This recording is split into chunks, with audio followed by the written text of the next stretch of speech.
which is seeking to extradite him, said it would provide defense material only if he appears before a New York court for the arraignment in the case.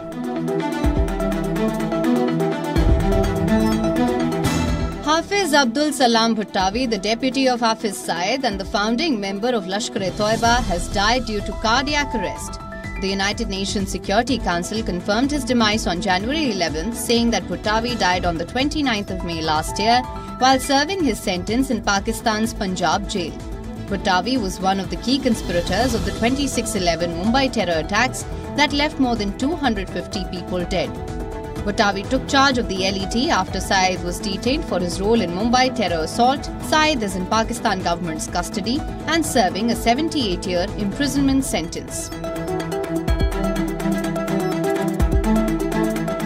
The Supreme Court has refused to stay a new law on appointment of Chief Election Commissioner and the election commissioners by a panel consisting of the Prime Minister, the Leader of the Opposition and a Union Minister nominated by the Prime Minister. Petitioners have challenged Centre's sweeping powers in poll panel appointments after dropping the Chief Justice of India from the panel. The Apex Court, however, has agreed to the batch of petitions and issued a notice to the Centre. All right, let's turn now to India's neighborhood. And it's an interesting trend that we have seen for the past few years, that the land focus, Pakistan, China, in other words, has started to get diluted, and India has started to look a little further afield, and especially looking to rekindle some of the ancient trading routes, the ocean routes. And that's why countries like the UAE become important, the Middle East becomes important, countries in Africa become important. And yes, Maldives, Seychelles, that's the reason why Maldives have been so much in the headlines. Countries like that also become important. So at this time, it's been a bit of a mixed bag when it comes to some of those neighbors. Maldives, obviously, it's been a challenging period. We've just seen after those remarks that were made about Prime Minister Modi, we've just seen these pictures of the Maldivian president going to China, and 20 agreements were signed and all sorts of statements were made, him inviting more and more Chinese presidents. So that's the bad news. When it comes to Bangladesh, elections held, Sheikh Hasina is back. New Delhi will see that as good news and a signal of continuity. And then, of course, the continuing engagement with West Asia, with the Middle East, with the UAE and Saudi Arabia continues. Well, let's just get three top experts into this discussion now, people who've been the ambassador to the UAE and the high commissioners to the Maldives and Bangladesh, Navdeep Suri, Daneshwar Mule, and Veena Sikri, all three joining us right now. Mr. Suri, Ambassador Suri, can I just start with you? You know, before I come to the details of what's happening in Bangladesh or Maldives, you, of course, have a very clear view of what's been happening in the UAE. You yourself have driven a lot of the changes when it comes to India's relationships with the UAE. The point I was just making, that the neighborhood used to be Pakistan in most people's minds, China perhaps. Now, very correctly, India is realizing that the neighborhood has to go much further, and those ancient ocean routes, which also connect to places like the UAE, become all the more important. Would that be a correct way of framing it? Yeah, Vikram, my sense is that we are actually rediscovering the neighborhood rather than discovering it. We were always a seafaring nation. Through the 16th, 17th, 18th, 19th century, the ingress into India, whether it was the Portuguese, the French, or the British, came via the sea. And when we look at the spread of Indian civilization and culture into Southeast Asia, and the historic trade links between Gujarat and the Malabar coast with the Gulf and beyond with East Africa, it was all seafaring, right? But I think somewhere perhaps the trauma of the partition and the situation created with Pakistan got us to focus excessively on our land borders. And perhaps for the first 30, 40 years, we took our eyes off the ball in terms of our near neighborhood, which is of both commercial and strategic interest from our perspective. So I'm delighted that after having started the Look East policy in the 1990s with our outreach to the ASEAN countries, we've now started doing this Look West policy of restoring and reclaiming our traditional ties with the West Asia and particularly with the Gulf. I think there's one additional point here, Vikram. I think somewhere in the 70s, 80s, and perhaps even earlier, we ceded some of our influence in this region to Pakistan, which was able to play the Ummah card, that this was part of the larger Islamic fraternity that Pakistan could lay some kind of a natural claim to. And given what has happened in India in terms of our growth, given the changes that are taking place in countries like UAE and Saudi Arabia, which are now distancing themselves from some of the more conservative aspects of Islam and really basing their foreign policy not on any religious premise, but on pragmatic considerations. I think all of this has coalesced into this rediscovery and reinvigoration of our ties with the Gulf. Before I move back to the UAE, I just wanted to get your sense of all that has been happening in the Maldives, the comments that have been made by some, and of course they were suspended later, but comments made by junior ministers and that boycott Maldives campaign. Now, he's there in China making, again, not very friendly remarks. What's your sense of what's happening there? I think it's a situation for us to show maturity and patience. I don't think we need to be led by some of the aggressive commentary that we are seeing on social media. We should be guided by our long-term considerations. Maldives isn't going to go anywhere. It's going to stay as our neighbor. And our interests in Maldives are permanent. They are not ephemeral. And so, we have to get used to the idea that there will be times when the government there is not as favorable to us as another one. And we have to live with that. We have to make the best that we can do with that government and hopefully be persuasive that their interests are also aligned with a better relationship with India. So let me turn to the UAE, which of course is a country that you have been ambassador in, increasingly seems to be becoming a very important strategic partner and a strategic ally for India, the doorway for West Asia, for the Middle East. And for them also, it seems that India has become increasingly important. Look at the symbolism of what's happening, 7 meetings.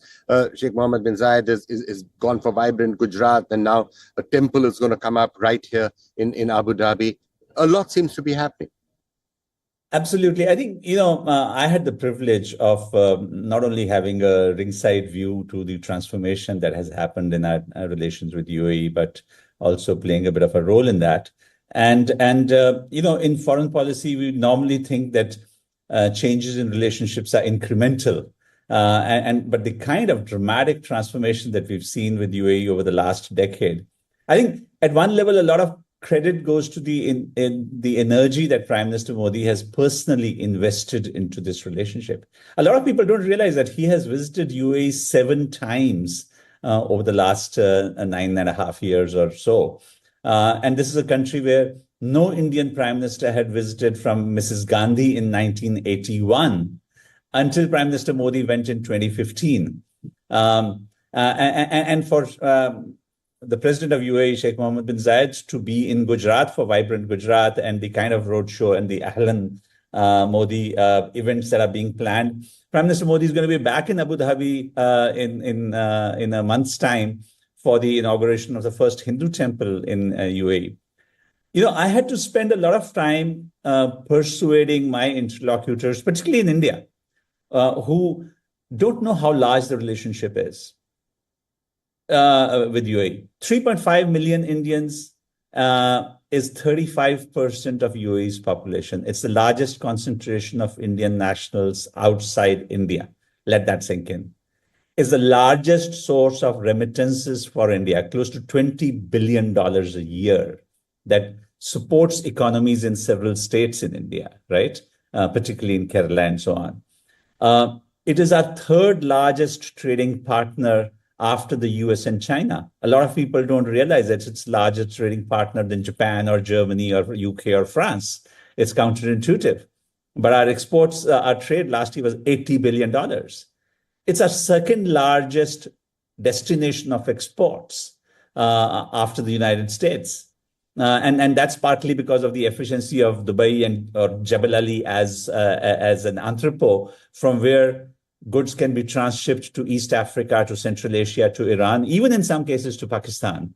All of that happens through Dubai.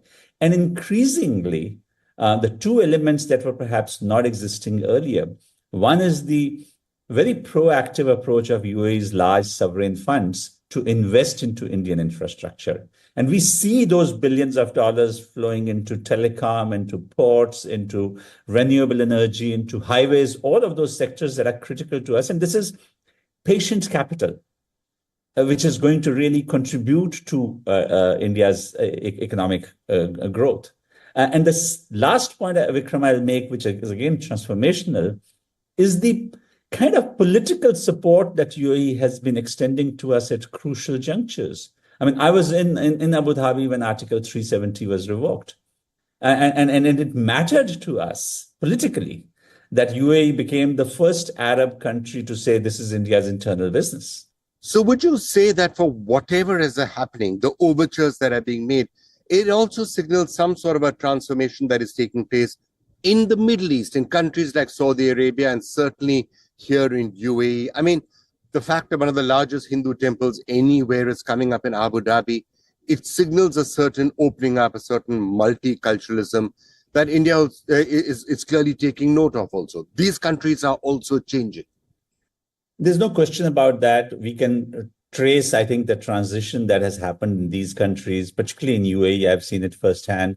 I think it started around 9/11 when there was a shock that you could actually have Saudis and Emiratis who come from a very prosperous background participating in the World Trade Center attacks.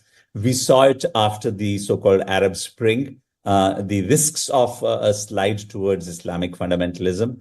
And now in UAE in particular, I think they not only have created this very high-level post of a minister for tolerance, and the Sheikh Nahyan bin Mubarak Al Nahyan, who's the minister, is from the royal family himself, to really drive the agenda of interfaith harmony, to demonstrate that you can be from any faith and be safe. And you know, we've seen that not just towards the Hindu community in the form of the temple and the increasing civil liberties that people can enjoy in their personal lives. We are seeing that in terms of the normalization that was happening with Israel, that you could get kosher food and a conscious effort to remove anti-Semitic references from textbooks and so on. So you can see it's part of a plan. The Emiratis did something really interesting about 5 years back when they had invited both the Grand Sheikh of Al-Azhar and the Pope to create this document of human fraternity. They've created this remarkable complex in Abu Dhabi called House of Abraham's Family, where you've got a mosque, a synagogue, and a church within the same compound, and all three of the same size symbolically, to send the message of equivalence between the faiths. And I think in all of this transformation that is happening, India, which is seen as multicultural, stands out as a natural partner. Some of this influence that emanated from UAE also traveled to Saudi Arabia, and you can see the dramatic changes that Sheikh Mohammed bin Salman is trying to bring out within Saudi Arabia. And I believe that these have profound implications, not just for these countries, but about perceptions of Islam across the world, and particularly what's happening in Saudi Arabia, because for several decades, Saudi Arabia was the fountainhead of all the most reactionary Wahhabi ideologies. And you could see them take hold in Pakistan and Afghanistan and parts of India and elsewhere. Today, if Saudi Arabia starts becoming a more normal country in the way it approaches matters of religion, matters of faith, then hopefully that too is going to radiate. And in our neighborhood, you see the impact, for example, with regard to Taliban. Taliban 1.0 were amongst the Saudis were amongst the first to recognize them. Taliban 2.0 is still craving Saudi recognition and hasn't received it. So let's now do a roundup of some of the neighbors. What actually is happening in the Maldives right now is causing a lot of concern. What's happening in Bangladesh after the elections, a lot less concern, perhaps some joy and some happiness in New Delhi. And of course, then the UAE, which is a special focus. Naturally, I'm here in Dubai, so it's going to be one of our special focuses here. But let's start by turning our attention to the Maldives and to Bangladesh. And it's a great pleasure to have with us Mr. Dhaneshwar Mule, who was High Commissioner to the Maldives at a very critical period, actually, 2009, 2012, 13, that particular era. He was the High Commissioner to the Maldives. We also privileged to have with us High Commissioner Veena Sikri, who was the High Commissioner in Bangladesh as well. So both those very important countries, we had the right people to tell us all about that. Mr. Mule, why don't I start with you, because so much talk about the Maldives, right? And there seems to be a flip-flop, and you actually saw the first of the flip-flops, and a pro-India government suddenly was replaced by a pro-China regime round about 2011, 2000, more of a coup actually than anything else. How do you respond to all that we are seeing right now, and what do you think is the right way that India should respond? Well, Maldives is, perhaps might be seen as a small country, but has a big significance for India. That's the baseline. Nevertheless, it's a very complex country. You have democracy on one side that came in 2008, almost on plateau, though Nasheed had to fight for it. And then you have a country that basically prides itself in being Islamic also at the same time. So what has happened is actually these two have somewhat polarized democratic forces and I would say those who support conservatism. I won't call them Islamic forces necessarily, but the conservative forces that tilt towards Islam and its tenets. Now, these do not always go together. See, if you take even President Mamun Gayoom's time, 78 to 2008, you realize that he was also a very conservative man. He ran a centrally controlled system. But he was able to balance, India with other countries by giving India first, preference, because he understood, and he was a wise man. He understood that without India, it's going to be very difficult to run the country. This time, the difference is that the new leader, President Muizu, besides being conservative, he has taken a kind of a slightly open, stance, which is clearly pro-China. The fact that he's gone to China right now, there are these 20 deals that have been announced or whatever it is, telling Chinese tourists to come and fill up the space. Is he pushing this a lot further than any of the, it's not that Yamin was particularly pro-India either. We've had this up and down, but is he pushing the boundary further? And what do you think India's response should be to that? See, you mentioned rightly with President Yamin's time, which was again not so good for India in terms of relations with Maldives. But the difference was Yamin was primarily motivated by commercial interests. Politics just come to him on the way. And he utilized it for his ultimate commercial ends. And that's why his friendship with China, which protected him. However, Muizu seems to be more on the conservative track. So I think this is a prime difference. I have not really heard much about Muizu's economic or commercial interests. So we have to really work hard, through diplomatic channels to impress upon him. And it's very unfortunate and unforgivable that 3 junior ministers speak something which is absolutely unparliamentary and to some extent, I would say, not in consonance with the dignity of their office. We saw strong reactions from the opposition, right? Mr. Nasheed and other people who are friends of India, they came out and they condemned that. Those ministers were suspended. How do you see this proceeding? Is there a chance, should India be working closely with the opposition now, or is there no alternative but to reach out to Muizu at some point and say, look, what are you doing? At the end of the day, you can't manage without us. And, India also needs the Maldives because of sea lanes and the rest of it. We don't want it to become a Chinese, satellite like Pakistan. My hunch is as the presidency sinks in his head and, he understands more and more about India's role in Maldives, India's relations with Maldives, the depth, the spread. It's not limited to strategic alone. It's people-to-people relations. It's about health. It's about education. It's about tourism. Economy is majorly right now dependent on India too. But also, who will go to the 200 inhabited islands? Which doctors will go if they are from India? which country will send its teachers to the distant, faraway islands? It has to be India. So no one else has taken that place in the last, say, 40 years or so. So India has, apart from having a strong strategic relationship with Maldives, primarily because Indo-Pacific and India's own, role, both real and perceived, and what aspirations we have about our own position in the world, it's very important that we do have Maldives on our sides, though we may not agree on every single point. That's right. The diplomatic freedom, and you can call it sovereign choices. But Maldives has to be very careful in exercising those choices. That's how I see it. Right. Man, thank you so much. Let me turn that, throw that question across to you. Bangladesh, another country where some of those conservative forces are there. They are anti-India forces in Bangladesh.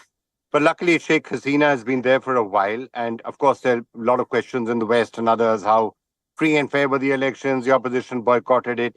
But India must be very relieved that Sheikh Hasina is going to stay on and there's therefore continuity. Yes, I think certainly we are very pleased to see Prime Minister Sheikh Hasina back as Prime Minister for her fourth consecutive term. And I think that the reason is the element, as you yourself mentioned, of continuity and stability. Because it was very clear all along that the opposition, the BNP, for example, refusing to participate in the elections on the grounds that you want a caretaker government, which has been turned away by a constitutional amendment passed in Parliament. It was a non-starter, and on those grounds to claim that the elections are not going to be free and fair, this was really not going to happen.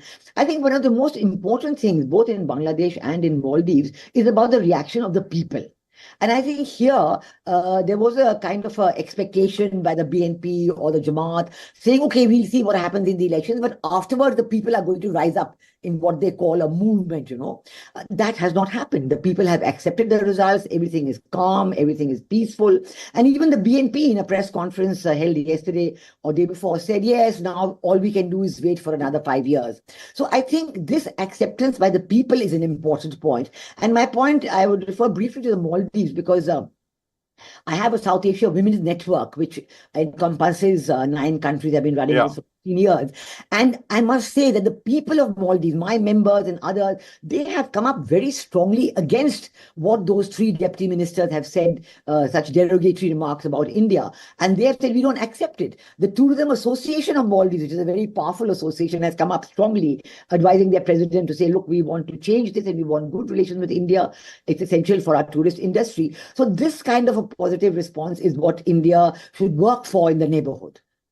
This is very important. All right, ma'am. So Bangladesh, you're saying all is under control right now. Don't worry about it. Figure out the rest. Well, I think that we have to go ahead with our programs. That there's a very good rapport between Prime Minister Modi and Prime Minister Hasina. A number of important initiatives have been taken up. Some have been completed. Some are in the process of completion. But I think the effort to bring in the people in a more active dialogue, whether it is academicians or students or young professionals, the people who talk about it and get influenced, maybe on the religion factor, maybe on other factors. But unless you bring them into the dialogue, explain to them, and this factor of religion, just as in Maldives, is very important in Bangladesh as well. Radicalization is going up. One has to look at it very carefully, and we have to work on it with the government and with the people. Right, ma'am. Thank you so much. Mr. Modi, last very quick word from you. Are you pleased to see the reaction from the people of the Maldives, tourist associations, the opposition, and others? So perhaps Muizu also needs to realize that he needs to tone it down a bit. Yeah, I think it was expected that people who work closely with India, and Muizu is also not unfamiliar or strange to India and its role in Maldives. So hopefully things will change, and our diplomacy is currently in full swing. Their ambassador, High Commissioner, was called by MEA here. I understand our ambassador, High Commissioner, was also, summoned there. So a lot of things must be going on right now, which you and me are perhaps not aware. But I do see I do see that things would improve, in the coming months and weeks, and this chapter will be behind us. All right. High Commissioner Mule, High Commissioner Sikri, thank you so much for joining us. Thank you both. Thank you. Bye. Thank you, Vikram. Thanks. Okay, now let's get a little bit more into depth on the entire India-UAE relationship. Why is it so important? Well, let's remember, just last year, 2023, the India-Middle East Economic Corridor was announced. Now, of course, some questions around it after all that's happened in Israel and the war that is taking place not very far from here. But still, that is eventually going to become a really important corridor, revitalizing ancient trading rules and tying India together with the Middle East. Now, UAE is also joining BRICS. It joined the BRICS on the 1st of January this year, and India-UAE Comprehensive Economic Partnership has been signed just last year. Remember, it's a very strong ties are already there. UAE is India's third largest trading partner, by the way, behind USA and China. A high trade volume, $84 billion. Indian exports are rising. So this is a relationship that has got some legs. To get a sense of what the UAE believes and UAE feels about this, let's now talk to Mohammad Baharoon, the DG, Dubai Public Policy Research Center. Thank you so much, Mr. Baharoon, for joining us. You know, we are seeing Sheikh Zayed is there for the vibrant Gujarat. There's this road show happening. There seems to be a lot of buzz and excitement around relation between India and the UAE. Where does India stand in the UAE's worldview right now, according to you? How important is India? Well, good morning to you. I think beyond the buzz right now, this is a historical relationship. It goes way beyond even the inception of the UAE as a United Arab Emirates. The region and India has always been connected. And I think the major question when people started to think about post-oil economy is that what would we used to do before oil? And we used to trade, and India was one major trade partner for us. I think we're building up on that history. We're expanding it. And I think it's at the heart of what I call the UAE connectivity agenda. And I think actually a really interesting point you make, that for the UAE and that actually helps us understand why the changes are happening even in West Asia, because it will be a post-oil era. And you're saying you don't have to discover history again. You have to rediscover what was once the case. These areas in India were intertwined like this once upon a time and trading very closely together. So that's what you're trying to rebuild now. Exactly. Not only rebuild, but also multiply by 10 maybe or 20. And that's the idea of expanding those networks of connectivity, be it trade, energy, people, information, innovation, money. And I think that is why the UAE is very keen on expanding those relationships. There also seems to be a move towards, from a political point of view, of course, there's a close strategic tie-up now between the UAE and India. But even culturally, the opening up, the fact that one of the largest Hindu temples anywhere, in Asia is coming up right here in Abu Dhabi, those are also signals of change, I would say. I think they're values of change rather than just signals. I mean, the idea of tolerance and respect to other cultures, other religions is, crucial if you want to have a multi-networked world order. You cannot have a multi-network, you cannot have a connectivity agenda if you're going to use your own prejudice, be it religious, ethnic, or whatever, in judging your relationship. So that opening up is very important. And I think it's very important to the UAE. It's very important to India. It's important to China. It's important to the US and to Europe. Are these signals of this change that we are talking about, which obviously does affect India's worldview also, as India looks at its neighbors, suddenly this opening up to West Asia becomes very, very important. Are these signals something that's coming right from the top, and does it have massive public support, and is this therefore going to be the agenda going forward? I think if you look around you discover that this is something that people here in the UAE are living by. It's definitely something that is shared between the top and the bottom. It's the leadership, what they're doing, how they see things, what they're planning, but it's also the people. And I think this is, at least in our center, this is where we're trying to link foreign policy with public policy and see how can that be augmented And I think that's the real secret where the UAE is successful. All right, Mr. Barun, thank you so much for joining us. Thank you very much.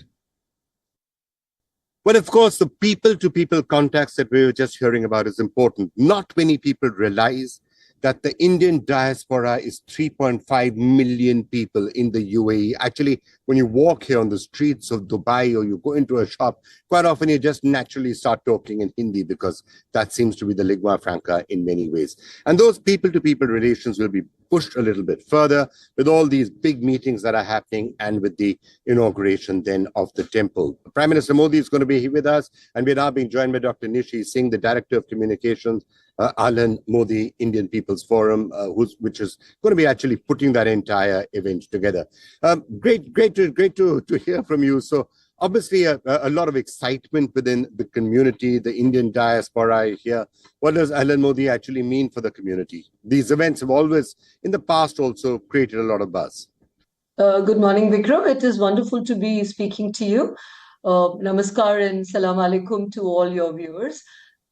You know, here there's such a palpable sense of excitement because we all recall very fondly the first time he came in 2015. And I'm not sure if your viewers are aware, but this was after a gap of 34 years that a Prime Minister of India visited UAE. And nobody had come before that. I mean, not in my time here. And then subsequently, he came 6 times. And at that first meeting in 2015, there were 35,000 people at the stadium in Dubai. And the vibrant energy, I wish I could have captured that for you to feel what it was like. And then he made the announcement that His Highness, the President of UAE at that point, had given us a land to build the first temple. Never in our wildest dreams, living for decades in this country, had we imagined that something like this would ever happen in our lifetimes. Now, we were just talking about what seems to be an increasing multiculturalism in West Asia, in the Middle East, in countries like the UAE. The fact that this giant temple is coming up in Abu Dhabi, do you think that's a signal? And what does that mean for the community? Oh, it is. And I think we've all witnessed that change happening in the last few years.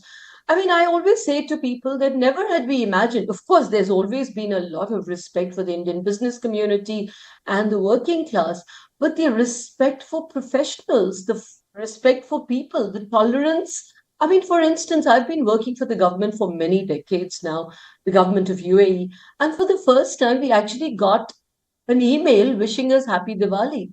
I mean, we used to always celebrate our festival, but on a very low-key, very discreet manner. And then the Ministry of Tolerance was instituted by the government of UAE, and to be given land to not just the temple, every denomination of church that you can think of, every subsect of Islam that you can think of, even a synagogue.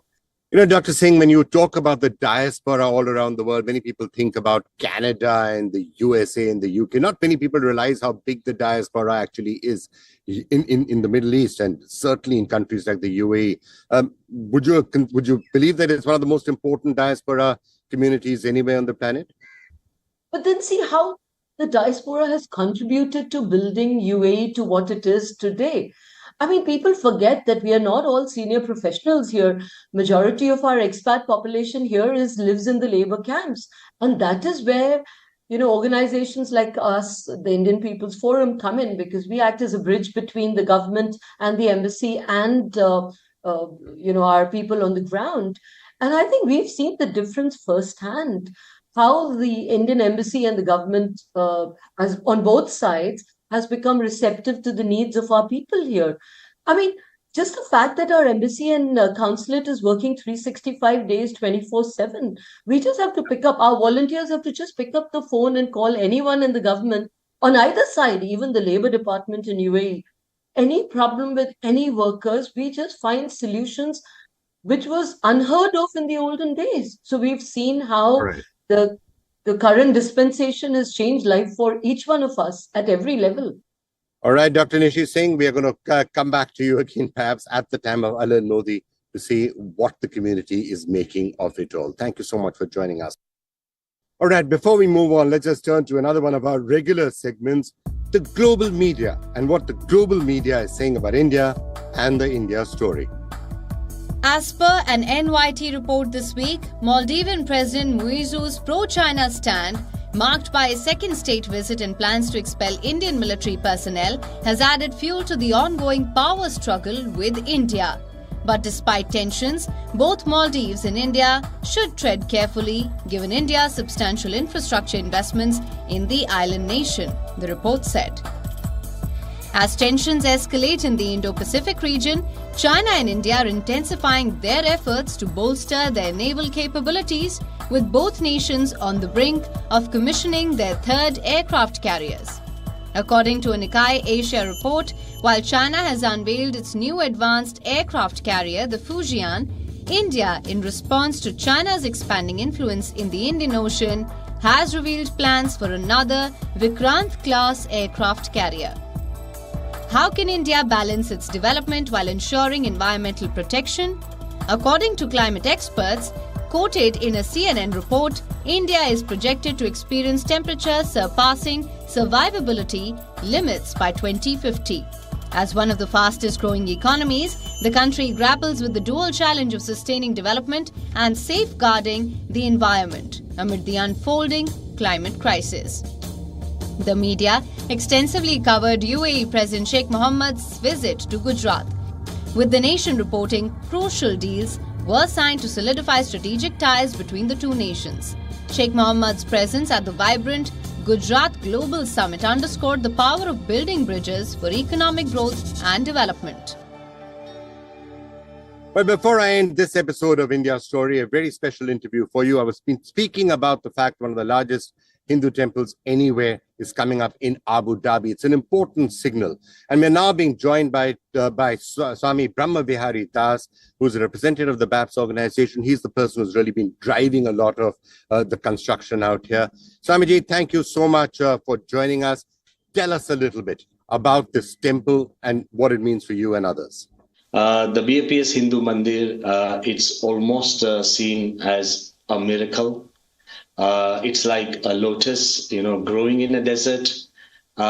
Maybe 4 or 5 years ago, people had not even thought that such a mandir could ever happen. But it has happened.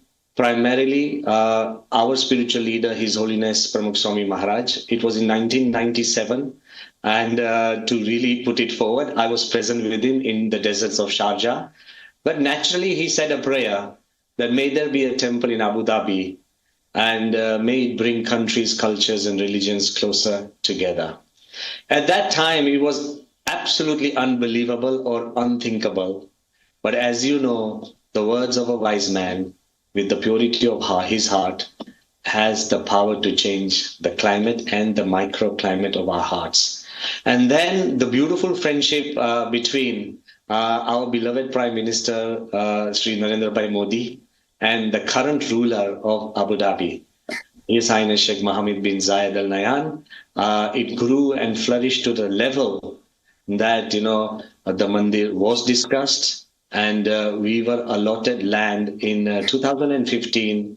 But from 2015 to 2018, all the, the smaller, the inner parameters and, enabling clauses and everything, had to be done because this was the first traditional stone temple in this part of the world. So everything has been done. And that I think is, Swamiji, is what has got everybody thinking, because, to build a giant Hindu temple like this in the UAE, it also shows a sort of opening up and increasing multiculturalism of countries like the UAE also, because you would not have thought this possible 5 years or 10 years or 15 years ago. Yes, it's true. But you should also understand that such changes, if you look at history, there are two types of changes that come. Those which come from bottom upwards, they're almost revolutionary. And those that come from top downwards, they are also revolutionary in a different sort of a way. So when the leadership of this country, and it's a very open-hearted leadership once you get to know them, and when they decided that, of course, the whole world has found themselves a new home in the UAE. And for anybody to flourish and grow, Of course, infrastructure is necessary. Of course, all the facilities and wealth is necessary. Security is necessary. But emotional infrastructure is perhaps more important.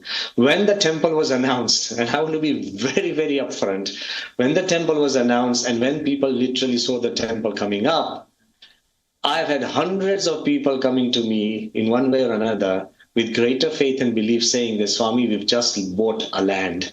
We've just bought a house. We are thinking of moving here. Now we feel so comfortable and so happy. So yes, change has come, and it's an inclusive change and a great signal for the world. It's actually interesting what you say, because there are 3.5 million. We were just discussing the importance of countries like the UAE. When you talk about India's neighbours, sometimes we think about, Pakistan, Bangladesh. But 3.5 million Indians, people of Indian origin now live in the UAE. And you're saying that that temple is also making them feel that this is their home, this is their land. Yes, it's comfort. You just told me that you are here. I think your daughter, your family members, they stay here. Why don't you ask them how this announcement of a temple makes them feel even more comfortable? It isn't that they were not comfortable before. Yes, they were comfortable for reasons. But when you have an emotional reason, a reason where you feel your beliefs are respected, it is far, far deeper. And that's how our existence develops. Right. Were there any changes or anything that you've kept in mind while you are constructing this the temple, keeping in mind any local sensitivities or local issues? And have you faced any pushback from any elements here? In all humility, I have to admit that it's a great feeling of gratitude. If you can imagine, the leaders had space in their heart and they allowed us to make a temple. But when I went to His Highness Sheikh Mohammed bin Zayed Al Nahyan and our Prime Minister in the presidential palace, and I believe it was in 2018, 10th of February. And I remember the date because the palace had just been opened to people. That was the first time ever the presidential palace was open to people, and obviously as a welcome to our Prime Minister. Till now, the presidential palace had never been used in this fashion. If you look back into history, you'll know. And about 2,000 dignitaries were invited. And amongst those 2,000 dignitaries, we were very simple, small monks. And of course, our clothes made us stand out. And as we went, before us, so many great, agreements, trade agreements had been signed. And everybody applauded them. But then when our names were called out, and both the Prime Minister and the Crown Prince at that time, they called us together. Very honestly, I showed them two different drawings. I said, Your Highness, you have given us permission to make a temple. But what sort of a temple should we make? Should we make a temple which is like a normal, traditional Abu Dhabi building? So from outside, it is very low-key. And we can do our prayers and put our murtis and our beliefs inside, and then we can pray. So even that is true. To be honest is very important. Or should we make a temple which is completely out of stone? It takes a couple of years, but it's a lot of carving, and then it will have forms, it will have designs, and it will actually revive 10,000 years of art and culture. What do we want to do? Please take a call. And I want to tell you and the audience, whoever they may be watching, look at the large-heartedness. His Highness said that if you are making a temple, it should look like a temple.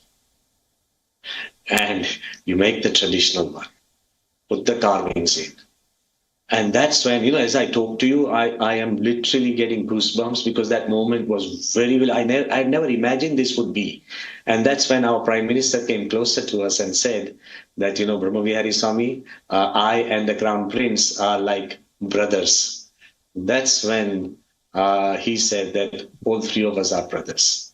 So actually, it was, with so much large-heartedness and so much love that the temple was accepted, and it did not end there.